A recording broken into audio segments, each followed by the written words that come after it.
AP మంత్రి అచ్చెన్నాయుడు అంటూ ఉన్నారు సార్, అన్ని హామీలు నెరవేర్చేసాం, కానీ ఒకే ఒక్క హామీ పెండింగ్లో ఉంది, అది ఆడబిడ్డ నిధి.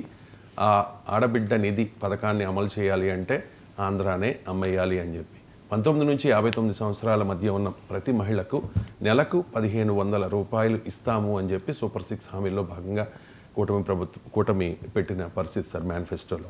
సో దాని మీద అచ్చెన్నాయుడు మాట్లాడారు, దాని మీద వైసీపీ నేతలు కూడా రియాక్ట్ అవుతున్న పరిస్థితి. ఒకసారి అచ్చెన్నాయుడు బయట అన్ని చేసాం, ఒక్కటే మిగిలిపోతుంది, ఆడవాళ్ళకి నెలకి 1500.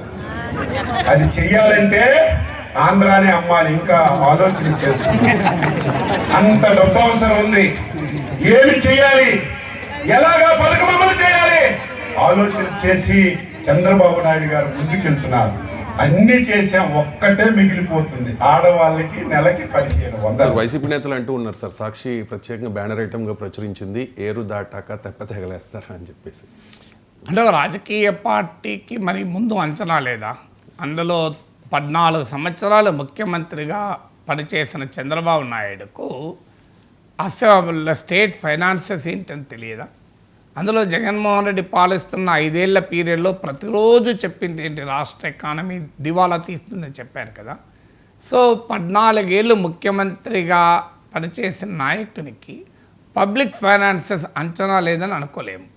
అంటే మరి అచ్చెన్నాయుడు ఇవాళ రాష్ట్రాన్ని అమ్మితే తప్ప ఒక హామీ అమలు కాదు అనే స్థాయికి వచ్చారంటే చంద్రబాబు నాయుడు తెలిసే మరి ఈ హామీ ఇచ్చారా? దీన్నే సహజంగానే ప్రతిపక్షాలు మోసపూరిత హామీ అని అంటారు కదా. అంటే చంద్రబాబు నాయుడుకు తెలియక అన్నాడంటే ఓకే, ఇప్పుడు రేవంత్ రెడ్డి ఓ ఆర్గ్యుమెంట్ చేస్తున్నాడు. సో మేము రాష్ట్రంలో నేను లంక మీదలు ఉన్నాయనుకొని వచ్చినా ఇక్కడికి వచ్చే వరకు ఏమీ లేదు, అంతా డోలా ఉంది అంటున్నాడు. అది కూడా అక్సెప్టబుల్ కాదు. రేవంత్ రెడ్డికి ముఖ్యమంత్రిగా అనుభవం లేకపోవచ్చు, కాంగ్రెస్ పార్టీ రాష్ట్రాన్ని పాలించిన పార్టీ, పాలించకపోయినా ఒక రాజకీయ పార్టీకి కనీస అవగాహన లేకుండా హామీలు ఇవ్వడం అనేది ఇట్స్ ఎ క్రిమినల్ నెగ్లిజెన్స్ అవుతుంది. అందువల్ల మరి అందులో రేవంత్ రెడ్డి అన్న మొదటిసారి ముఖ్యమంత్రి బాధ్యతలు, చంద్రబాబు నాయుడు అయితే ఆయనకు రాజకీయాలు కొత్త కాదు, ముఖ్యమంత్రి పదవి కొత్త కాదు, 40 ఏళ్ళ చరిత్ర ఉన్న రాజకీయ నాయకుడు, అందులో జాతీయ రాజకీయాలనే చక్రం తిప్పిన నాయకుడు, రాష్ట్రంలో ముఖ్యమంత్రిగా పనిచేసిన నాయకుడు, ఉమ్మడి రాష్ట్రంలో చేసి విభజిత రాష్ట్రంలో చేసి విశేష అనుభవం కలిగిన నాయకుడు, తెలిసి అమలు చేయలేని, అమలుకు వీలు లేని, రాష్ట్రాన్ని అమ్మితే తప్ప అమలు చేయలేని హామీ ఎందుకు ఇచ్చారు? అంటే అచ్చెన్నాయుడు ఏం చెప్తున్నాడు? మా చంద్రబాబు నాయుడు మోసపూరిత హామీ ఇచ్చాడని చెప్పదలుచుకున్నాడా? ఇక ఇంకో విచిత్రమైన పని, ఎలా అమలు చేయాలో చూస్తున్నాడు. అంటే ఎలా అమ్మాలని చూస్తున్నాడా? మరి అంటే ఒక స్టేట్మెంట్ 1 ఏంటి? ఆంధ్రాను అమ్మేస్తే తప్ప ఆడబిడ్డ నిధి అనేది అమలు చేయలేమన్నాడు. కానీ ఎలా అమలు చేయాలో చంద్రబాబు నాయుడు ఆలోచిస్తున్నాడు. అంటే మరి ఎలా అమ్మాలని ఆలోచిస్తున్నట్లా? అమ్మకుండా అమలు చేయలేమని చెప్తున్న అచ్చెన్నాయుడు చంద్రబాబు నాయుడు అమలు గురించి ఆలోచిస్తున్నాడు. మీనింగ్ ఏంటి? ఎలా అమ్మాలని ఆలోచిస్తున్నాడు మీనింగ్ వస్తుంది. అంటే ఇంకా భారీగా అప్పులు చేసి అమలు చేయాలని చూస్తున్నారా అనే క్వశ్చన్ కూడా వస్తుంది. ఇప్పుడు సూపర్ 6 గురించి చర్చ వచ్చినప్పుడల్లా చంద్రబాబు నాయుడు ఏం చెప్పాడు? జగన్మోహన్ రెడ్డి సంక్షేమ పథకాలే రాష్ట్రాన్ని దివాలా తీస్తున్నాయని తెలుగుదేశం చెప్తోంది కదా. మళ్ళీ మీరు అంతకన్నా రివైజ్డ్ అండ్ ఎన్లార్జ్ ఎడిషన్ ఎలా ఇస్తున్నారు అంటే జగన్మోహన్ రెడ్డికి ఏమీ తెలియదు, ఆయన దోచిపెట్టుకున్నాడు తప్ప మేము సంపద సృష్టిస్తాం, సంపద సృష్టి చంద్రబాబు నాయుడు బ్రాండ్, సో సంపదను సృష్టించి పంచుతామన్నాడు. ఇప్పుడేమో అమ్మేస్తే తప్ప అమలు చేయలేమంటున్నాడు.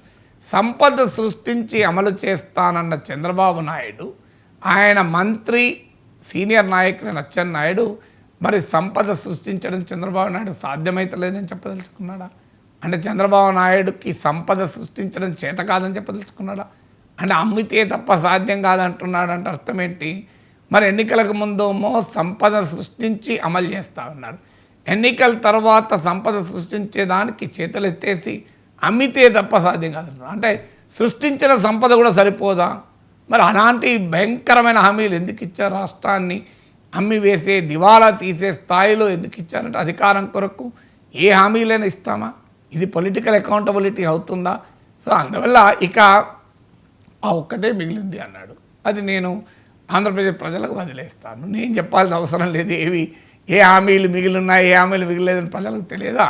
ఆర్టీసీ బస్సు ఎక్కుతున్న మహిళకు తెలియదా టికెట్ తీసుకుంటానరా లేదా ఫ్రీగా అవుతుందా అని? సో విత్తనం వేసుకునే రైతుకు తెలియదా భరోసా ఎప్పుడొచ్చింది అని? సో అందువల్ల అమలు ఎప్పుడు అనుభవిస్తున్న వారికి ఆ అమలు దాని గురించి తెలుస్తుంది కదా, తెలియకుండా ఎందుకు ఉంటుంది, మనం చెప్పడం ఎందుకు? సో అందువల్ల రాజకీయ పార్టీల్లో ఏది అమలు చేయాలో అది చెప్పాలి. అది అమలు చేయలేనప్పుడు మీరు చెప్పకూడదు. ఈ minimum political discipline we expect at least from senior leaders like Chandrababu Naidu కదా.